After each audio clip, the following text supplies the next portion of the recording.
కూన రవి మంత్రి కాకూడదనే ఉద్దేశంతోనే టార్గెట్ చేశారు అన్నారు ఎమ్మెల్సీ దువ్వాడ శ్రీనివాస్. తన పోరాటం కేవలం కాళింగ సామాజిక వర్గం కోసమే కాదు అన్నారు.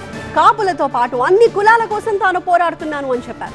కేంద్ర రాష్ట్ర మంత్రి పదవులు ఒకే కుటుంబానికి ఇస్తారా అంటూ కూటమి ప్రభుత్వాన్ని నిలదీశారాయన. రాజకీయ క్రీనీడలో కళింగులకు మంత్రొచ్చే అవకాశం ఉంది కాబట్టి రవిని టార్గెట్ చేయడానికి అనవసరంగా సౌమ్య అనే ఒక వ్యక్తిని బలిపశువుని చేశారు. అయ్యా, కేంద్ర మంత్రి పదవి మీకే ఉంది, రాష్ట్ర మంత్రి పదవి మీకే ఉంది, మరి కాపులకి ఇవ్వరా అని అడిగాను. మరి కళా వెంకటరావు గారు ఉన్నారు కదా, రామారావు గారు పార్టీ పెట్టిన దగ్గర నుంచి ఆయనకి ఇవ్వరా? మరి రవికి వస్తే మీకు వచ్చిన నష్టం ఏంటి? 2 పదవులు మీ ఇంట్లోనే పెట్టుకుంటారని అడిగాను నేను.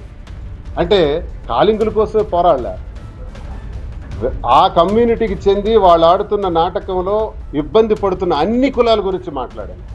కాళింగులు, కాపులు, ఈ 2 కులాల మీద ఆధారపడిన అన్ని కులాలు, ఎస్సీలు, ఎస్టీలు, బీసీలు, వెనుకబడిన వర్గాలు, ఓసీలు, అందరి గురించి కూడా మా సంఘటితమైనటువంటి ఈ పోరాటం ఏ పార్టీలోకి వెళ్ళినా ఉంటుంది. ఆళ్ళ పక్కన ఉండాల్సిన అవసరం నాకు లేదు. ఇప్పుడు పార్టీల ప్రస్తావన నాకు లేదు. ఇండిపెండెంట్గా ఉన్నాను, ముందుకెళ్తాను ఇలా.